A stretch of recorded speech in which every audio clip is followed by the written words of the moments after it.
Hi friends, നമസ്കാരം. ഇന്നത്തെ നമ്മുടെ പുതിയ വീഡിയോയിലേക്ക് എല്ലാവർക്കും സ്വാഗതം. ഇന്ന് നമുക്ക് വളരെ ഈസി ആയിട്ട് തയ്യാറാക്കാൻ പറ്റിയ നല്ലൊരു ബ്രേക്ക്ഫാസ്റ്റ് റെസിപ്പിയാണ്.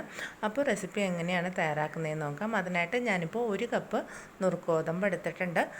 ഇനി നമുക്കൊരു ബൗളിലെടുത്തിട്ട് അതിലേക്ക് നുറുക്കോതമ്പ് ഇട്ട് കൊടുക്കാം. ഇനി നമുക്ക് ഇതിലേക്ക് 3 ഉണക്കമുളക് ഞാൻ ഇതിലേക്ക് ചേർത്ത് കൊടുക്കുന്നുണ്ട്.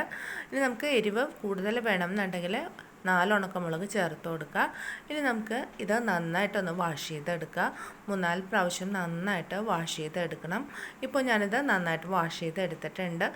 ഇനി നമുക്ക് ഈ നുറുക്കുഗോതമ്പിലേക്ക് നല്ല വെള്ളം ഒഴിച്ച ശേഷം 1 മണിക്കൂർ നേരം നന്നായിട്ടൊന്ന് കുതിർത്തിയെടുക്കുക.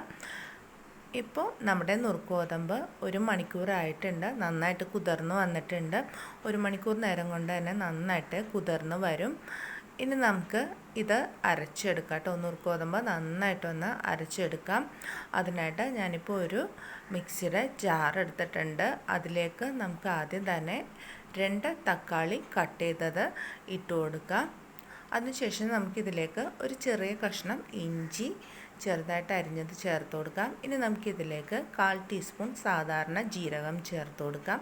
ഇനി നമ്മൾ കുതിരാനായിട്ട് വെച്ച ഉണക്കമുളക് ഇതിലേക്ക് ചേർത്ത് കൊടുത്ത ശേഷം നല്ല പേസ്റ്റാക്കി അരച്ചെടുക്കുക.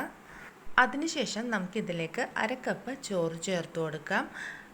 ഇനി നമുക്കിതിലേക്ക് നമ്മൾ നേരത്തെ കുതിർത്തി വെച്ചിട്ടുള്ള നുറുക്കുഗോതമ്പ് കുറച്ചായിട്ട് നമുക്കിതിലേക്ക് ചേർത്ത് കൊടുക്കാം.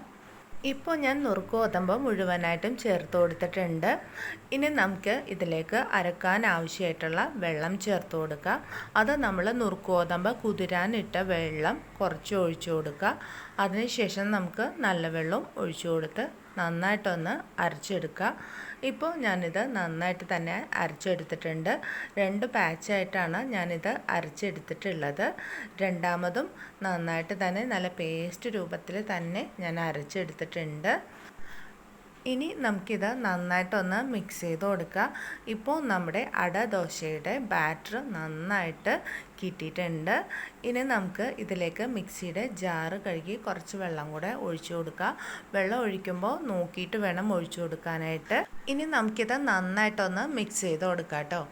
ഇപ്പോൾ നമുക്കിത് കറക്റ്റ് പാകത്തിന് തന്നെ നമുക്ക് മാവ് റെഡിയാക്കി കിട്ടിയിട്ടുണ്ട്. ദോശയുടെ ബാറ്റർ കറക്റ്റായിട്ട് തന്നെ നമുക്ക് കിട്ടിയിട്ടുണ്ട്. ഇതുപോലെ തന്നെ നമ്മൾ പെട്ടെന്ന് തയ്യാറാക്കി എടുക്കാൻ പറ്റിയ റെസിപ്പീസ് ഒരുപാട് ഞാൻ ചാനലിൽ ഇട്ടിട്ടുണ്ട്. അതൊക്കെ ട്രൈ ചെയ്ത് നോക്കണം. ഇനി നമുക്ക് ഈ മാവിലേക്ക് ആവശ്യമായിട്ടുള്ള ഉപ്പ് ചേർത്ത് കൊടുക്കുക. അതിനുശേഷം നമുക്കിത് നന്നായിട്ടൊന്ന് മിക്സ് ചെയ്തെടുക്കുക. ഇപ്പോൾ ഞാനിത് നന്നായിട്ട് തന്നെ മിക്സ് ചെയ്തെടുത്തിട്ടുണ്ട്. ഇനി നമുക്ക് അരച്ചെടുത്ത ബാറ്ററിലേക്ക് കുറച്ച് കറിവേപ്പില കൂടെ ചേർത്ത് കൊടുത്ത് നന്നായിട്ടൊന്ന് മിക്സ് ചെയ്തെടുക്കുക. ഇനി നമുക്ക് ദോശ ഉണ്ടാക്കാനായിട്ട് തുടങ്ങാം കേട്ടോ. രാവിലത്തെ നേരം നമുക്ക് ടെൻഷനൊന്നും ഇല്ലാതെ പെട്ടെന്ന് തയ്യാറാക്കി എടുക്കാൻ പറ്റിയ നല്ലൊരു ദോശയുടെ റെസിപ്പിയാണ് കേട്ടോ. ഇനി നമുക്കിത് ഒരു പാൻ അടുപ്പത്ത് വെച്ച് നന്നായിട്ട് ചൂടായി വരുമ്പോഴേക്കും നമുക്കിതിലേക്ക് ഒരു കയ്യിൽ മാവ് ഒഴിച്ചു കൊടുത്ത ശേഷം നന്നായിട്ടൊന്ന് പരത്തിയെടുക്കുക. ഇപ്പോൾ ഞാനിത് നന്നായിട്ട് പരത്തിയെടുത്തിട്ടുണ്ട്. അതിനുശേഷം നമുക്കിതിലേക്ക് ആവശ്യത്തിന് ഓയിലോ അല്ലെങ്കിൽ നെയ്യോ ചേർത്ത് കൊടുക്കുക.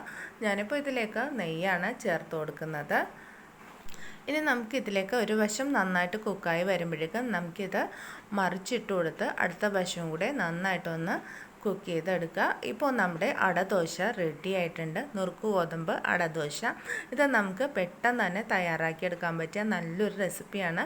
എല്ലാവരും ട്രൈ ചെയ്ത് നോക്കണം കേട്ടോ. വളരെ ഹെൽത്തി ആയിട്ടുള്ള നല്ല റെസിപ്പി ആയതുകൊണ്ട് കുട്ടികൾക്ക് തന്നെ നമുക്ക് ധൈര്യമായിട്ട് കൊടുക്കാൻ പറ്റിയ നല്ലൊരു ദോശയുടെ റെസിപ്പിയാണ്. ട്രൈ ചെയ്ത് നോക്കണം. ഒപ്പം തന്നെ നമ്മുടെ ചാനൽ ആദ്യമായിട്ട് കാണുന്ന കൂട്ടുകാരാണെങ്കിൽ സബ്സ്ക്രൈബ് ചെയ്യാൻ മറക്കരുത്. ലൈക്ക് ചെയ്യുക, ഷെയർ ചെയ്യുക. അടുത്ത ദിവസം നല്ലൊരു റെസിപ്പിയുമായിട്ട് വീണ്ടും കാണാം. നന്ദി, നമസ്കാരം.